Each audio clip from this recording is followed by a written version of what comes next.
Hello and welcome back to another segment of Community Lens. This is a news update of the Somerville Neighborhood News, and I am joined in the studio today with Melissa Woods from the Office of Strategic Planning and Community Development to discuss SomerVision 2040. And we will address some of the different ways that our community here in Somerville can get involved to participate in the process. And also just learn about some important upcoming dates that you should put on your calendar so you can be involved in shaping the future of Somerville. To start off the segment here, I found this great quote by Mayor Joe Curtatone, our wonderful noble mayor here in Somerville. And he was addressing the SomerVision plan and kind of what it embodies. And he said that SomerVision captures our best thinking on diversity, community, economy, accessibility, sustainability, and innovation, and wraps it into one set of goals, policies and action steps that will guide decisions between now and 2030. This is clearly very exciting. This is a lot. Small, small tasks here, no big deal. And some goals, which I know you're going to be also discussing, but some key goals of SomerVision include the creation of 30,000 new jobs, the construction of 6,000 housing units, the establishment of 125 acres of publicly accessible open space, yay, and goals related to transportation, development, and preserving neighborhood character. All very important, I know, to myself and to many organizations in Somerville and also to the residents here, obviously to the City of Somerville staff. Absolutely. So with any comprehensive plan, obviously I imagine, everything changes, right? So there's a need to revisit these types of plans and to, redefine the goals and assess the progress. So why don't we kick it off by just having you kind of go over what is the motivation to look at the SomerVision 2040? Absolutely. So the SomerVision Comprehensive Plan, SomerVision 2030, was adopted in 2012 after 3 years of community process. And any good plan, whether it's a comprehensive plan or a neighborhood plan, needs to be revisited intermittently to check back in with the community if our goals are still in the same place as they were in 2010. And it's been about 10 years since that community process, and so we think it's time to do that again. We hear from the community every single day, and it's important that we check back in and see, are the SomerVision numbers still the right numbers? Are our goals still the same goals as they were? And if so, what should be our implementation priorities for the next 5 to 10 years?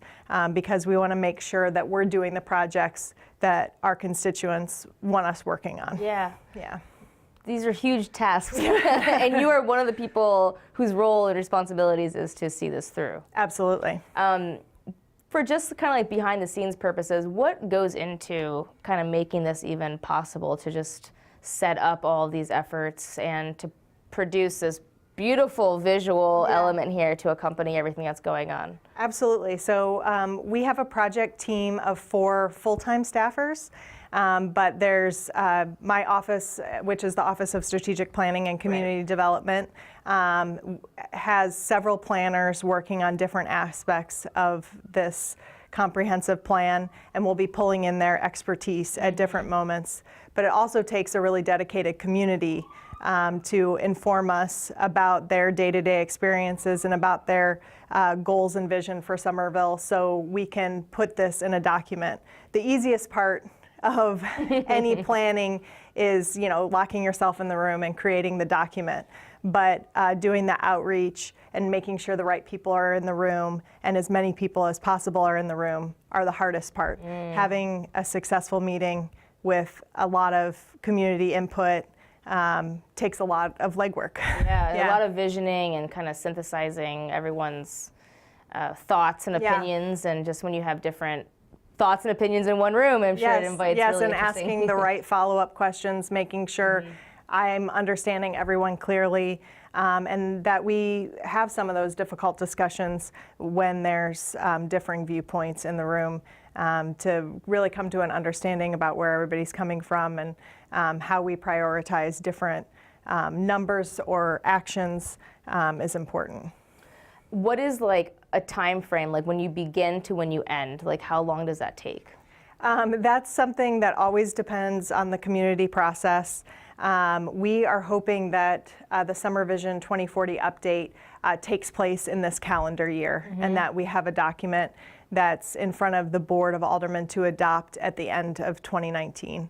But it'll be really heavy on community input in the first 6 months, so we can start formulating a document, and then there'll be feedback loops throughout the end of summer and fall, getting to a finalized document at the end of 2019.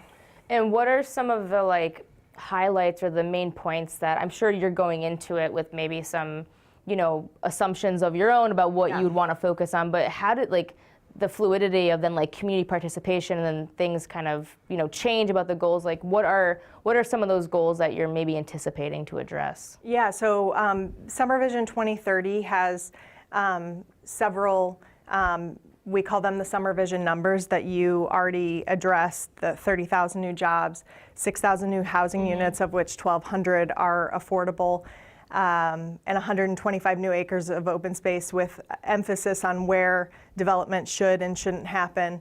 And we'll be discussing with the community those numbers. We have a lot more information now than we did in 2010 about how to achieve those goals and what different things cost and how much room they take up. The one thing that Somerville is finite on is land. 4 square miles. Yeah, exactly. And 80,000 plus people. Right? Exactly. So we're building up. Yes. So having a discussion with the community and making sure we have those numbers right.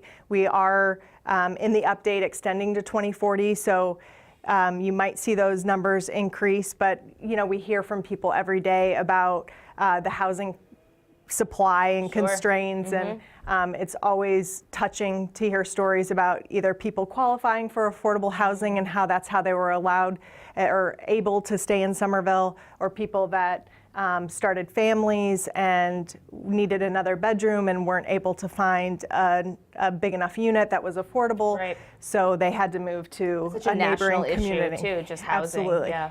Yeah, so we'll be having those discussions, and I'm sure they'll circle, you know, they'll be all encompassing. They'll talk about federal policy, but we'll try to focus in on what we can do in Somerville and to address our problems locally. That's great. And one thing that kind of stands out for me, and I know the mayor is very much, you know, a proponent for neighborhood preservation.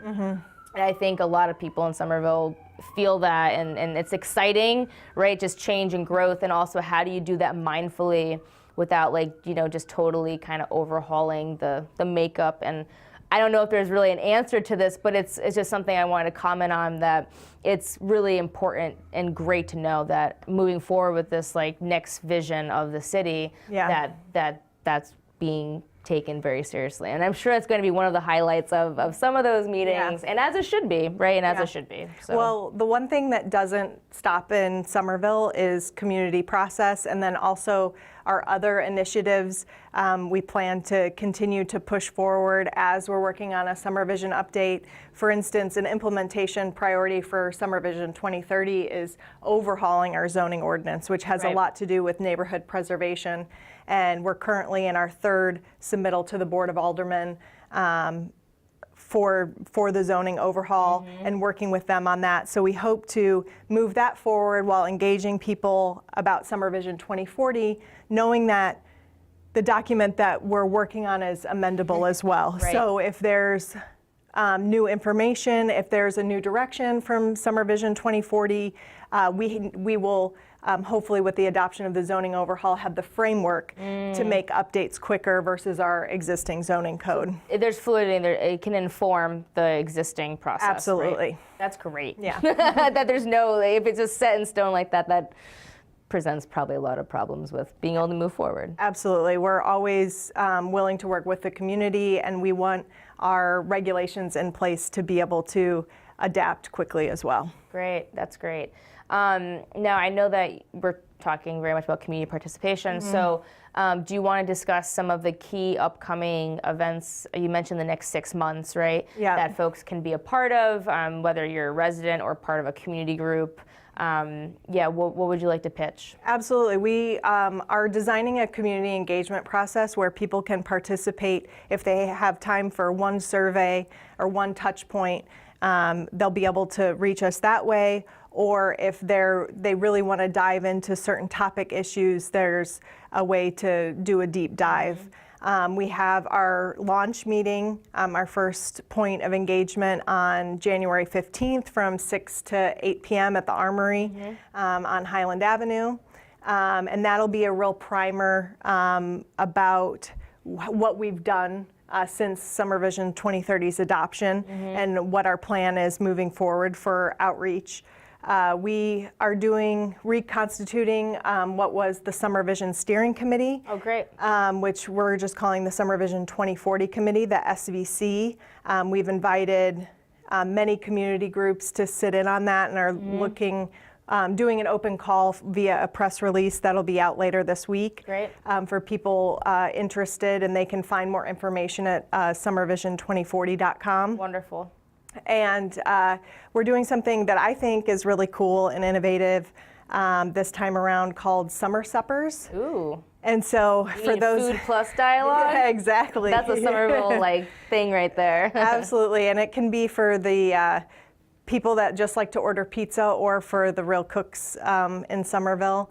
And that'll be, we'll be putting together a toolkit, and it's a way for people to engage in their own home about SomerVision topics. That's awesome. And then report back to us. So if you are not the type of person that likes to be in front of a microphone at a community meeting, maybe that's the way that you engage with us. That's a great idea.